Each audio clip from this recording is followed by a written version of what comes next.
You are listening to the Freight Buyers Club, a home for those interested in international trade, shipping, procurement, logistics, and air freight. In fact, all things supply chain in the Americas, Asia, and beyond. This podcast is brought to you by your host, Mike King, and produced in partnership with Dimerco Express Group, a global 3PL that specializes in managing logistics to, from, and within the Asia-Pacific region. Hello everybody, welcome back to the Freight Buyers Club, which as you've just heard, is produced with the support of Dimerco Express Group. My name is Mike King and you can find this episode and many more on all podcast platforms and on YouTube, where you can also find a bunch of shorter video interviews. You can also find all this content on www.thefreightbuyersclub.com, where you can subscribe to receive every episode direct to your inbox. Please do like and review. It really does help me put this content together for you for free. Okie dokie. A little later, we'll be getting a look at what's going on in China in terms of the business environment, the economy, and also from a sourcing point of view. How does China Plus One look like from China? I'll be talking to Shanghai resident Kathy Liu, Senior Director of Dimerco Global Sales and Marketing. But first up, this is the time of year when I always think it's quite good to take stock and have a look what's going on in the container shipping business. And most importantly, try and examine a little bit about what this means for you guys out there who are in the business of buying slots on container ships. Where's the risk? Where's the opportunity? What do changes in the competitive and regulatory environment mean for shipping's customers? And I'm delighted to say I was able to have a chat once more with Bronson Hsieh. He was attending the China International Import Expo in Shanghai in November.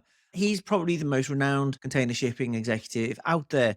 He's had a storied 45-year career, during which he was chairman of not one, but two of the world's biggest shipping lines, Evergreen and Yang Ming. In fact, he was vice president of Evergreen Group and chairman of Evergreen Shipping, and he was the chairman and CEO of Taiwan-based Yang Ming Shipping. By common consent, he made a big impact at both. He developed new trade routes with Evergreen, and he turned around Yang Ming's perilous financial situation. We had quite a long chat, and I'm not going to play all of the interview for you today, but we are looking at some of the key points. When we first started chatting, he was telling me that shippers should expect more blank sailings as lines look to find traction with general rate increases. Although looking ahead into 2024, he's of the view that supply of container shipping capacity is going to outstrip growth. There's a lot of consensus developing around that view. I think there's a lot of deliveries coming in, and the economic situation makes that clear. When Bronson looks at the demand picture globally, though, for him, the bright spot is the U.S. economy. Over to Bronson. American consumption in the United States is still quite healthy. For instance, unemployment ratios is quite stable between 3.5 to 4%. And I think the wage has not been deducted. On the contrary, also almost increased. So I don't think the import volume from the Far East to United States, the reason they reduced, not just because the problem caused by pandemic, that's because they try to digest the over inventory as soon as possible. Also, based on the data I collect, the travel expenses in 2022 compared in 2021, almost a 5% increase. In other words, American consumer, they just, in 2021, they had nowhere they can go.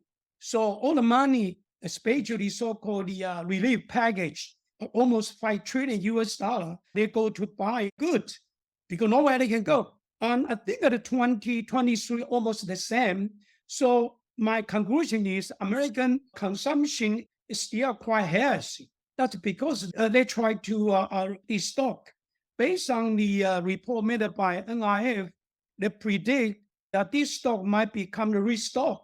Maybe latest next first quarter. From the next year, second quarter, the restock will be very obvious. Bronson, so the US economy is looking quite positive in your view, but the general global economic forecasts are sort of quite weak. How will that play out in your view in terms of cargo demand? You see, for economic advice, prediction made by IMO, OECD, not so optimistic. Economy is one story. The cargo movement is another story. Point is, if next year global cargo demand will be increased compared in this year, Next year will be 2.2%. This year, only 1.4%. That means economy not good, but cargo movement is increasing. But again, this cargo movement is going to be increased. Doesn't mean shipping company is going to be profitable because the supply largely bigger than the cargo demand starting from next year. The shipper supply will increase up to 9.1% from the Avanana data. Cargo increase only 2.4. So what I quite share with the forecast made by Jewelry, next year really very tough for the shipping company.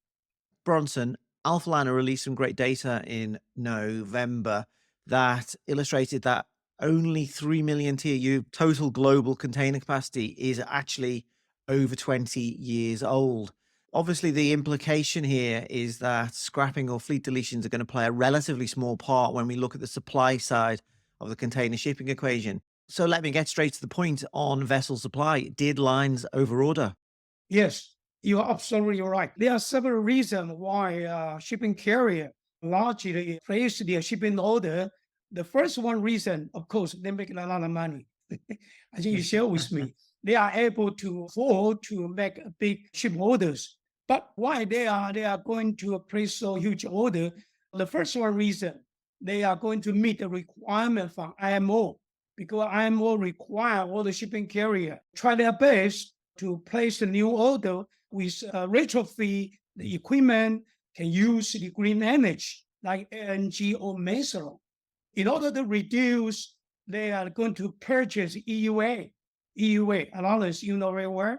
Second reason is a replacement because during the past 10 years, after 2009, I think most of the shipping carriers they suffer quite a lot.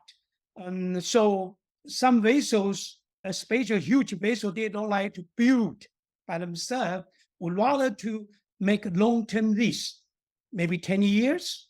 Okay, so right now it is good timing with the money they earn during the past 2.5 years. They are able to build bigger vessels to replace the long-term charter vessels, just like Evergreen. Some particular carrier, they try to, maybe, I just make guess, maybe they are going to have additional marketing share. So they build more vessels. Yeah, market share. Yeah, there's certainly a few carriers that seem to be taking that strategy, looking at to increase market share. We won't name any of them, but I think one is from Denmark. If I can just come to another point, and I guess it's slightly contrarian. It's not a view I've heard from many people, but everyone says that container lines have overordered. So I'll be devil's advocate because there is an argument that maybe they actually ordered at the right time, that as we see the tanker owners and bulk operators start investing in ships that are more suitable for a decarbonized supply chain using new fuels or even using LNG, that there's going to be bottlenecks at shipyards down the road. So maybe container lines have avoided those bottlenecks. Do you think there's any validity in that viewpoint? Well, I don't think of those, the CEO of a container shipping company are not a fortune teller. Okay, they just do whatever they want to do. And you just measure the bulk carrier or tank carrier with that's not the decision from the shipping carrier, not the decision from the shipbuilding yard. Which carrier they are going to receive this shipbuilding order as a first priority. That's not decision from the shipping carrier. That's from the shipbuilding yard. I think the container shipping company's CEO, because they made a lot of money, they try to build the vessel as quick as possible or as many as possible. That's my observation. Okay, yeah, vertical consolidation strategies by carriers. I won't name all the carriers that are doing this, but they're mostly the European ones. Are you seeing any signs that vertical consolidation is actually protecting the shipping lines from the current cyclical downturn? Because I'm not really seeing that, and I didn't see much in the most recent quarterly results either. Well, you see, we're talking about the vertical integration for the service provided by those shipping carriers who traditionally provide only port-to-port service.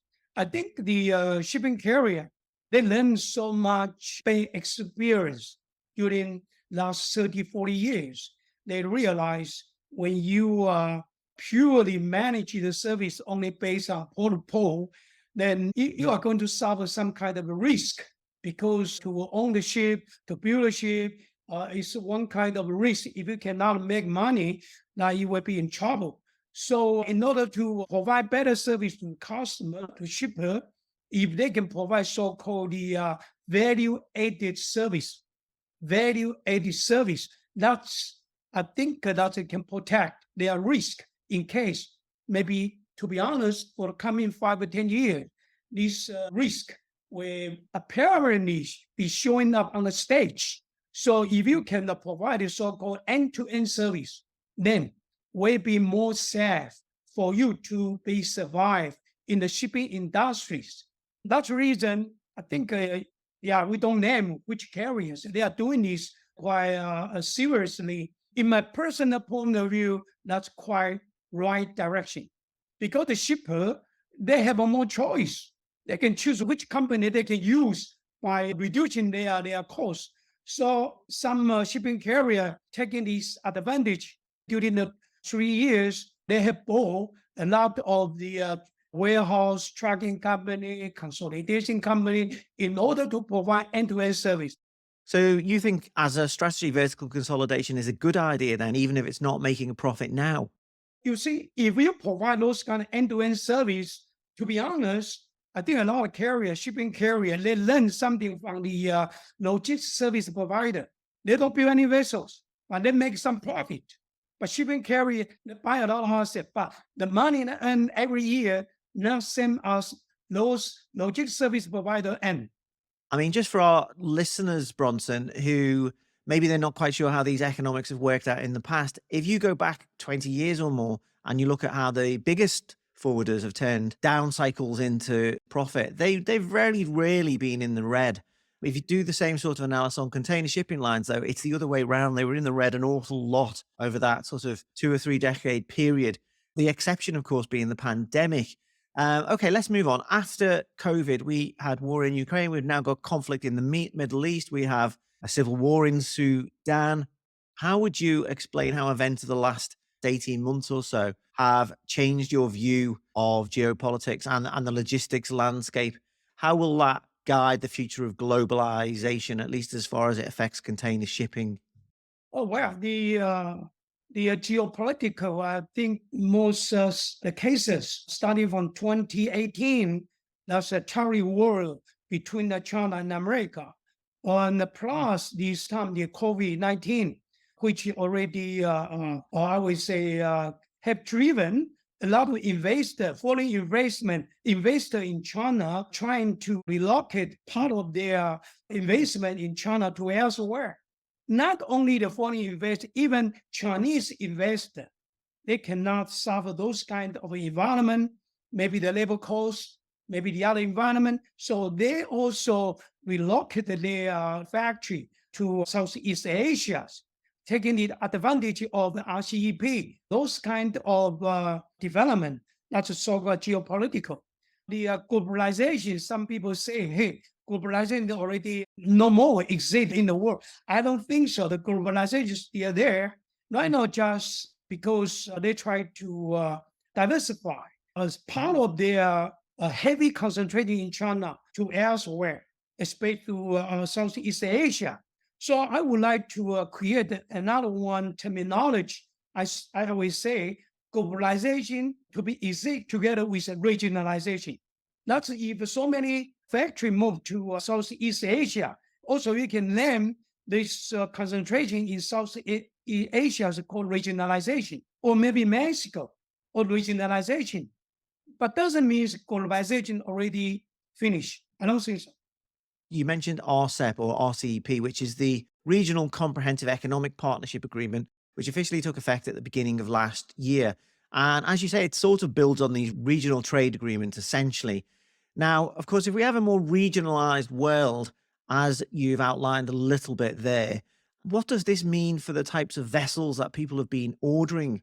If you need more flexible ships outside of the Asia-Europe trade, where these ultra-large container ships are best fitted for, if you need more flexible ships, presumably they're more likely to be smaller ships than the 20,000 plus behemoths that people have been ordering. I guess my point, Bronson, is have carriers been ordering the wrong ships? Okay, that's a very good question. The large vessel still very workable very well. we take the trade, TP trade, and the Far East to Europe, or we take this China as a hub, the major pole as the world factories.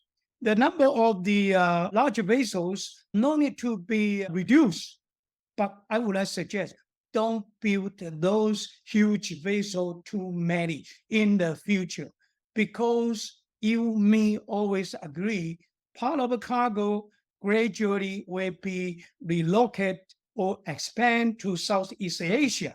So the huge vessels, wow, okay, maybe you can increase the shipping order a little bit for the future, but not so much. Instead, I would like to suggest you should deploy more medium-sized vessels in Southeast Asia, because those kind of size of vessels, there are two reasons. One reason is maybe you don't need so much space, or sorry, you will not use so many space.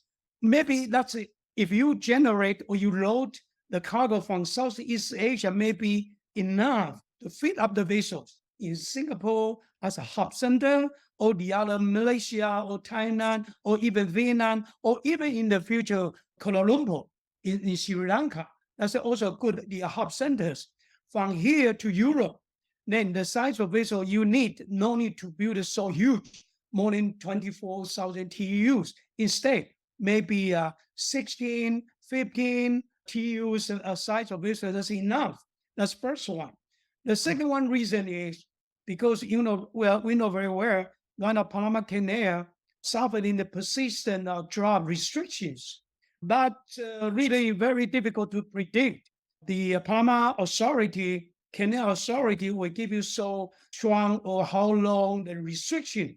So if I'm the CEO of a shipping company providing the service from Far East to US East Coast, probably, no, as a matter of fact, they have done this during the maybe 5 years already, but in the future, there are more frequency will be deployed from Far East to US East Coast. Then Southeast become very important area. That's called regionalization. So that's the, to be short, ULCV still necessary to provide a direct service from China to Europe or Mediterranean. But I would like suggest also that's an appropriate idea to arrange maybe 15,000, 16,000 vessels, or maybe 13,000 vessels, because 13,000 vessels can pass through Panama Canal. Okay, if the size more than 30,000 TEU vessels, you are not able to pass through Panama Canal. But in order to reduce your cost, unit cost, maybe because Suez Canal doesn't have a such limitation for the size of vessels. Okay, so if the vessel, the first loading port from Southeast Asia to US East Coast, maybe you can deploy the 16 or 15,000 TEU vessels. Just as you were talking, Bronson, it struck me. We always talk about geopolitical risks, but you mentioned the Panama Canal, and as of November, those Neo-Panamax ships, they're not actually getting fully laden because there's drought in that region. They're having to offload and then reload again in the Atlantic because of low water. We're also seeing the same in the Amazon, where there's low water surcharges. So obviously weather is a big risk moving forward.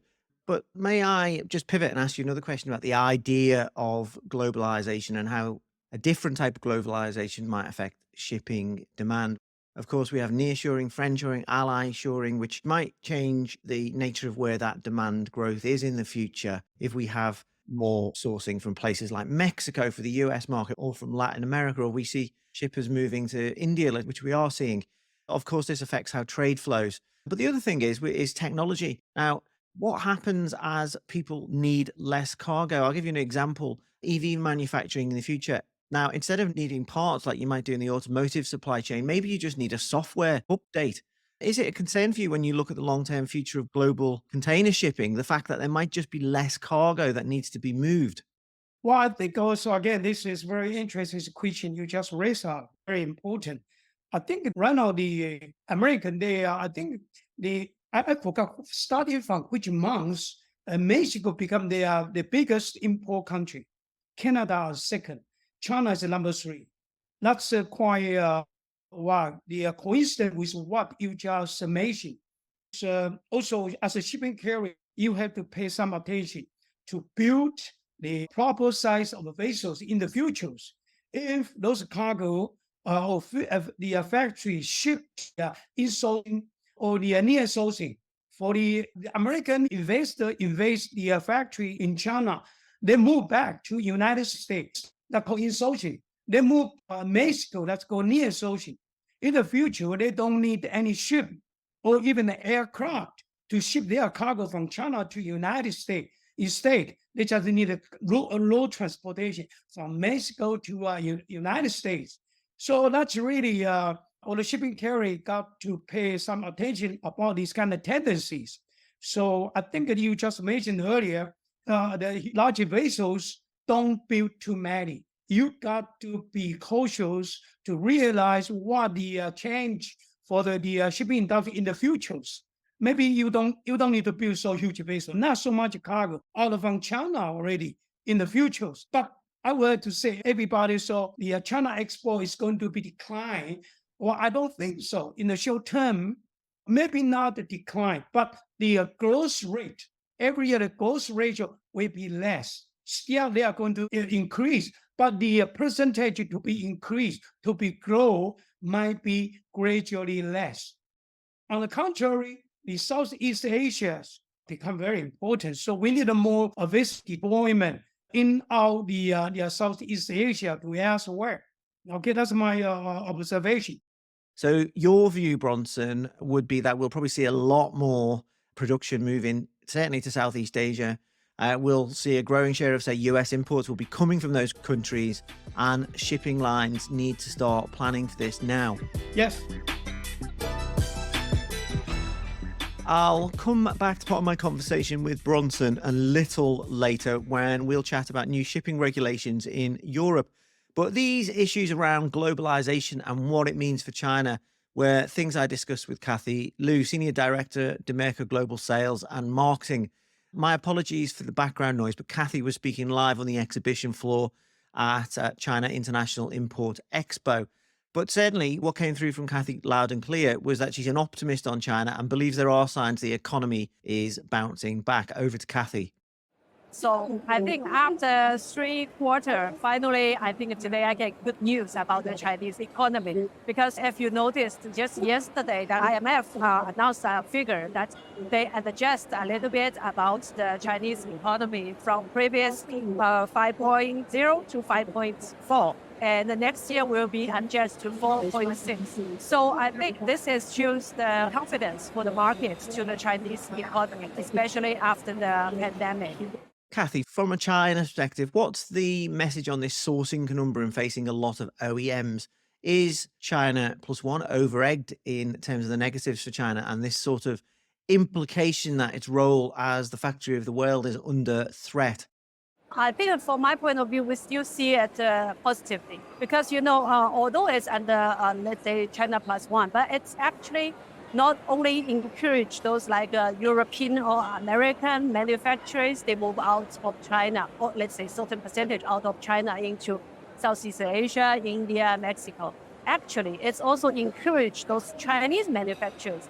They are also moving out of China and then moving a certain percentage to other countries, which I think to help those Chinese manufacturers to be global. I think it's a good trend. Normally if they, like in the past, maybe they never think about that because they enjoy the Chinese market, which is maybe for them it's enough. But now because of this trend, those Chinese companies, they are gradually or they be pushed to move their branch office or establish their branch office or factories in other countries, which actually is the first step to go international. So what we see is actually it's also beneficial to those Chinese manufacturers for them to help them to go international. That's what we see at the positive side. I think you're working with these China manufacturers as well, are you? As well as these manufacturers from elsewhere around the world? Yeah, right. We're working with them and we help them to move their production line to like Vietnam, to Thailand, to India, to Mexico. We support them for this movement. And then in the future, we also will see more and more those business actually will generate in those countries back to like US market or Europe market. So it's actually a good signal for us as well. We're going to take a short break now, and right afterwards we'll be back with the continuation of my chat to Bronson Hsieh about the future of container shipping. This podcast is proudly produced in partnership with Dimerco Express Group, a trusted provider of global shipping and contract logistics services in Asia, Europe, and North America. Dimerco's particular strength is in Asia, where it gives shippers the freight capacity and local market expertise to streamline freight movements to and from the region, particularly for trans-Pacific lanes. With 130 forwarding and logistics locations across China, India, and Southeast Asia, Dimerco connects Asia with the world like no other global 3PL. You are listening to the Freight Buyers Club. Always great to hear from Kathy, and she'll be back on Freight Buyers Club during 2024. Now, just finally, we're going to turn to regulations as we come back to Bronson. There's two particular regulations that are going to affect all shipping lines around the world in 2024, and they both emanate from the European Union. Firstly, there's a new regulatory system coming in, and it's called the Emissions Trading System, ETS. This is from the European Commission, and it's a new regulatory system that requires shipping lines operating in Europe to surrender to authorities what they're calling EUA, EU allowances, essentially. And these are really carbon credits. They've got to correspond with fleet emissions from the previous year. And that's probably the key point, which I'll come back to. Now, these regulations, it applies not just to shipping within the EU, but also to all shipments to and from the EU. What this means really is that shipping companies have to start purchasing EUAs on an ongoing basis from the start of next year in the run-up to initial deadline of September the 25th in 2024. When they have to surrender their EUAs. There's a lot of things going on here, and there's a lot of controversy about container lines are going to pass this on to shippers. I asked Bronson how he thinks container lines will manage this. Well, basically, I could not answer your question that it's going to change or make some further revise.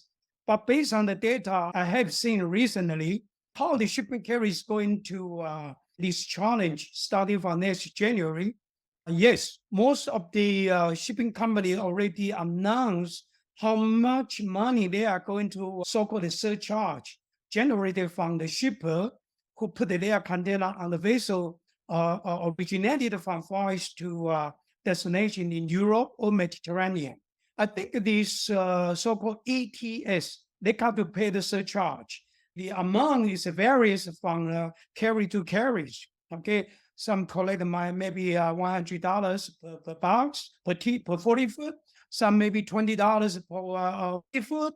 That's various, starting from next January. On the other hand, the shipping carrier, when one side, they collect this surcharge from the shipper. On the other hand, they got to pay to the authority nominated by EU or EC. How much going to pay? There's one kind of formula. As you mentioned quite right, they start to calculate from next January all the way to the next 2025, the first quarter. They have to prepay, the ship owner, they have to prepare those kind of data and then surrender in September to the EU. Then the shipping owner, they have to ask a requirement from EU to purchase from some association or institution authorized by EU. Okay, that's the whole picture. Well, to be honest, you just mentioned whether this kind of announcement will be revised or adjust. To be honest, I don't know, but it's quite sure they already, the shipping carrier already announced they are going to generate or they are going to charge those kind of surcharge from next January 1st. Of course, Bronson, it's very difficult for carriers, but for the shippers, how are they going to be able to see that these charges are being passed on transparently when each vessel carries so many different types of cargo? It might be feasible if you've got FCL loads, but for an LCL load with so many different shippers in one box, how do you explain what the fee is for that particular journey in terms of carbon credits? That's a difficult thing for the lines to pass on to the shipper, isn't it? I think all the carrier they will try their best to make this formula to collect a charge as transparent as possible. Okay, The unit they charge is based on 40 foot or 20 foot. Basically, not so difficult. But if you are exporter or if you are shipper in Far East, of course, you have the position or right to challenge the shipping carrier. Hey, why you charge me $20? Comparing your competitor charging me only $40. Well, that's all depends. That's very difficult. But anyway, as a shipper, you can reject. If you charge me more, I can ship my cargo to a shipping carrier, the B, who charge me less. There you go. So that's the reason. That's the reason when the supply more than demand, starting from right now, not next year. As a shipping carrier, if you want to collect money successfully, it's better you satisfy with customers' curiosity. Let them not challenge you. This is not right surcharge. Okay. So anyway, I think all the shipping carriers, they will try their best to calculate what is the best fare, the most fair to charge on their shipper. Whether they are going to be successful to collect money, well, let's see. Yeah, of course. And we've already heard from some shippers that there might be a bit of pushback on this. But as you say, if people start comparing all-in cargo freight rates, then these new charges will probably just become part of the competitive mix and the market will adapt. So it's a very good point. But more broadly, in terms of cutting emissions in container shipping, how do you think lines are performing?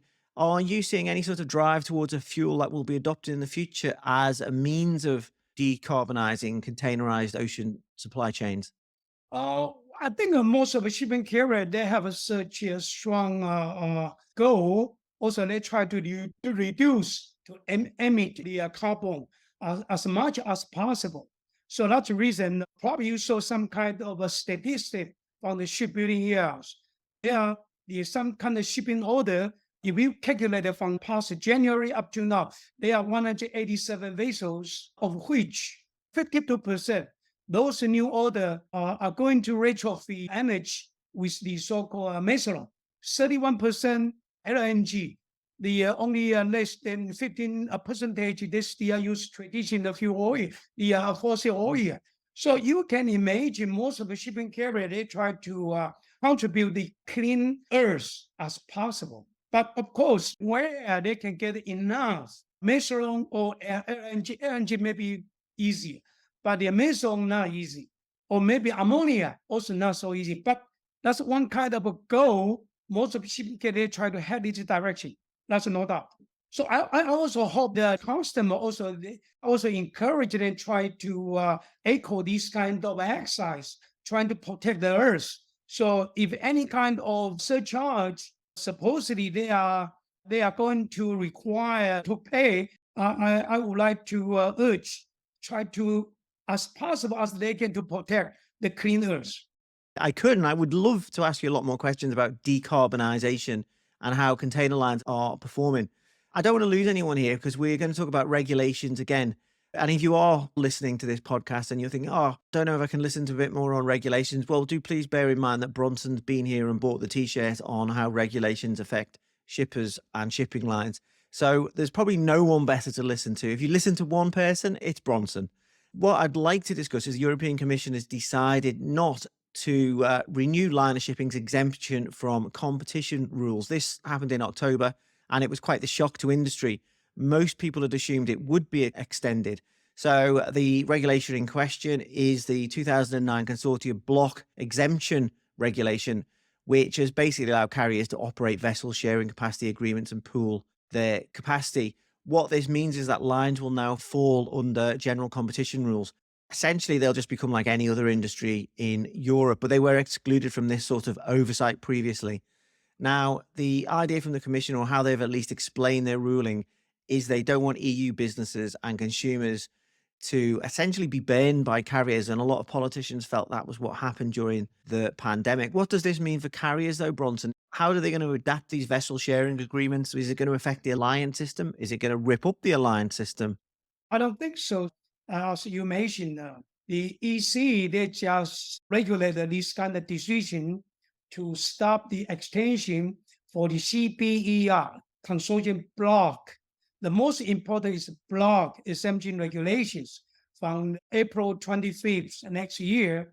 But the abolishment doesn't mean the alliance or VSA would not be allowed to operate continuously in the shipping industry, especially to Europe. As long as, because there's some kind of requirement from the EU to the alliance, that's so-called the self-assessment. As long as the alliance, they can prepare the self-assessment to be accepted by EU, I think still the alliance and the VSA will be allowed to keep operation in the far to European trade. Okay, so will not be affected by the abolishment.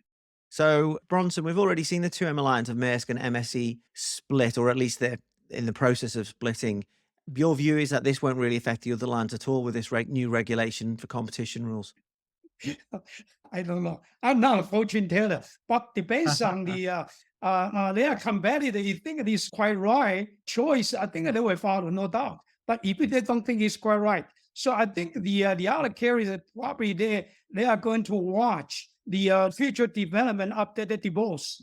I interviewed the chairman of the Federal Maritime Commission quite recently, and he didn't really give me much of a clear answer on this about whether the FMC will follow the EU on this, or obviously the other big regulator is China. What's your view? Are you expecting them to coalesce around the European Commission position on competition rules for carriers?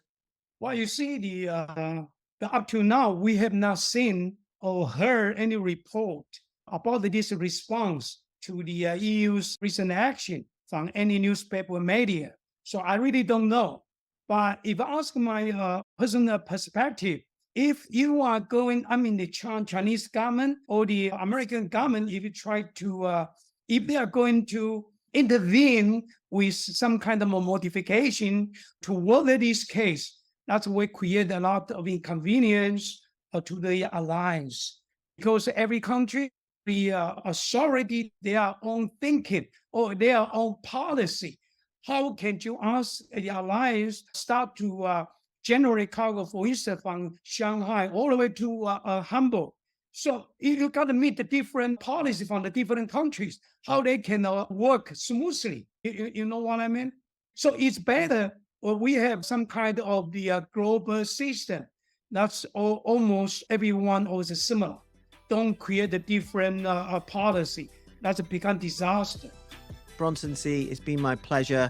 Very fascinating chat to you as ever, and thank you very much for coming on the Freight Buyers Club podcast. Yeah, that's an honor to have a chat with you. Thank you so much. We hope you enjoyed this episode of the Freight Buyers Club, produced in partnership with the Dimerco Express Group. Please subscribe and follow on your platform of choice, or sign up for delivery to your inbox at thefreightbuyersclub.com. This podcast wouldn't have been possible without the fantastic editing of Karen Ball and Tom Matthews. And finally, thank you all for listening. The next episode will be with you soon.